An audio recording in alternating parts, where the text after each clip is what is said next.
covering Northern California. You're watching Action News Now, coverage you can count on.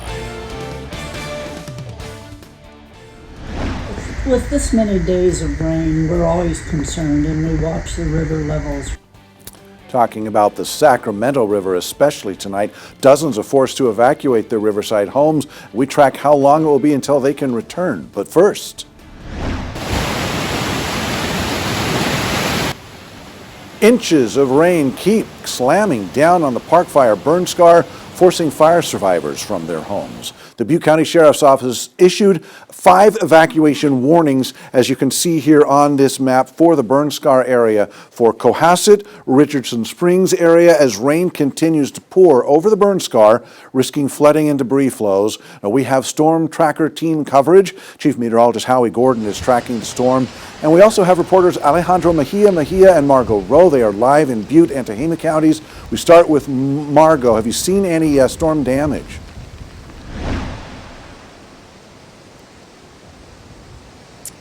Alan, there's been a lot of heavy rain and the winds have definitely picked up as we get later into the night, but I haven't seen any significant storm damage like huge trees rolling down Rock Creek behind me. I know I've lost the light of the day, but if you want to take a look at your screen here, this is what Rock Creek looked like earlier. This is off of Rock Creek Road and Drive along Sycamore Valley Road, and there was just a lot of fast-moving water, some white rapid action, you may say, in some areas, but there, in terms of storm damage, I'm not seeing too much in regards to trees blocking the flow of the creek or anything like that. Now, this area is under an evacuation warning, and I did speak with one gentleman who told me that Rock Creek Road was flooded at one point around 3:30 this morning, but the water has receded a lot back into the creek.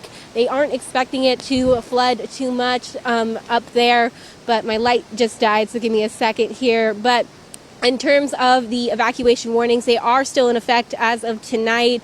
We will obviously keep updates on when these warnings will possibly be lifted, but we will be keeping tabs of here. But in terms of storm damage, I'm not seeing too much, but the creek is definitely up there in height in terms of the levels and the speed of which the creek is flowing. Reporting live in Butte County, I'm Margot Rowe for Action News Now. Okay, thank you, Margot. Let's check in with Howie now. How much more rain will we see in the burn scar just tonight, Howie, do you think? I mean, our levels have come down a little bit. I mean, we could see potentially, 3/4 of an inch to an inch. The low-lying areas, it does look to be winding down a little bit, even as we have more storms. The highest of elevations, those storms look to linger and keep going maybe until Tuesday, but we still could see more than half an inch in the burn scar, even though, as I mentioned, the radar is indicating a lot less activity compared to the last couple of days. Storms pulled a little bit further away, but that's going to shift. They're going to actually start moving into the area and through the area and eventually passing off towards the east. Probably right now, maybe Tuesday and into Wednesday. Still some of those heavier bands further north in the area, but for the most part, I think there's more opening swaths and more dry conditions compared to what we had the last couple of days. But this isn't the end of it. How much more will we get? As I show here in my future rain totals, yeah, low-lying areas, they don't look too heavy. Higher elevations do, though. We're looking at several, we're looking at 2 to 3 to 4 inches potentially in some of those higher elevations. And then once again, we have the flood watches, the flood advisories, but we also have that flood warning. Well, it's on this side right here. Here's our flood warning, but the good news is that those rivers or the water that's gone about a couple feet over minor flood stage, that will start to go down. So things look to be improving, but the storms haven't completely gone away just yet. No, but that sounds good. Yeah, thanks, Howie. Well, right now, Alejandro Mejia joins us live off of Highway 99 in Tehama County. So the highway is back open after flood was actually shutting it down earlier today. Alejandro, what's the latest?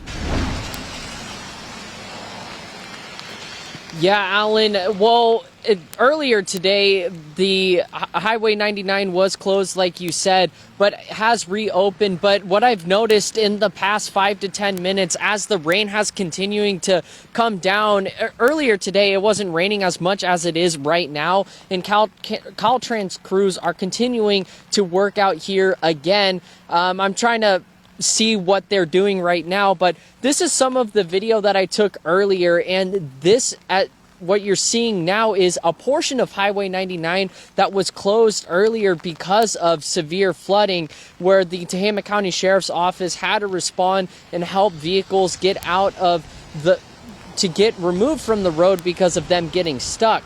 Now, that was on Blackberry Avenue, and right now there's still some difficulty for some of the drivers that are traveling northbound here off of Highway 99, coming into Dairyville, going north to Red Bluff. But things are starting to look a little bit smoother, but there are crews out right now, and it's starting to get there's a lot more rain that is coming down right now.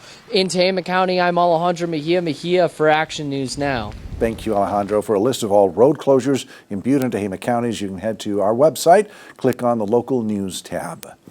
Checking on flood-prone roads in South Butte County. Only one closure to report tonight, Stimson Road. It's closed just east of Highway 70. The road closed gate was shut today. We got a look at the flooding this afternoon, and some drivers were ignoring the warning signs and crossing the flooded area, but officials warn that's a dangerous risk to take. Central House Road and Lower Honcut Road, they are both still open, but the creeks that cross under those roads are running extremely high right now. The city of Oroville used sandbags to protect its city hall after water leaked into the basement. Action News Now reporter Brianda Limos shows us the temporary fix that the city hopes will withstand the storm. Hi everyone, Action News Now reporter Brianda Lemus. I'm here at the Oroville City Hall, where there was an issue with water going inside the basement. Now, I did speak to some of the team members here, and they mentioned that it wasn't a big flood to be really worried about, but enough to definitely start planning ahead. As you can see, they were able to cover it up with sandbags and a black tarp for now. They also have a pump going from the inside, so that way the water can come out, and also a pump from the drainage going down the wheelchair ramp. That way the water can run into the roads and also go into the drainage. There is a puddle buildup near the sandbags, but nothing too big or too deep enough for the water to overflow into your shoes. Now that they know this is an issue, they are now planning ahead for the next storm. They're waiting for this storm to kind of ride out. That way they're able to go back in, fix the issues, and be prepared for the next storm. In Oroville, Brianda Lemus for Action News Now. City Council member Sean Weber says the flooding was so minor it will not impact any scheduled meetings. New details. The Tehama County DA's office says it has found no evidence of violation after investigating the way Calvary Chapel collected ballots this recent election. We told you 2 weeks ago when there were concerns over the legality of the church's ballot box and whether it violated drop box rules. And after a thorough investigation, we're told, the elections office investigated. The DA, Matt Rogers, concluded the church had not broken any laws. In 2 minutes, unsafe levels of forever chemicals have been discovered in a local well. What this city is doing to solve the problem. And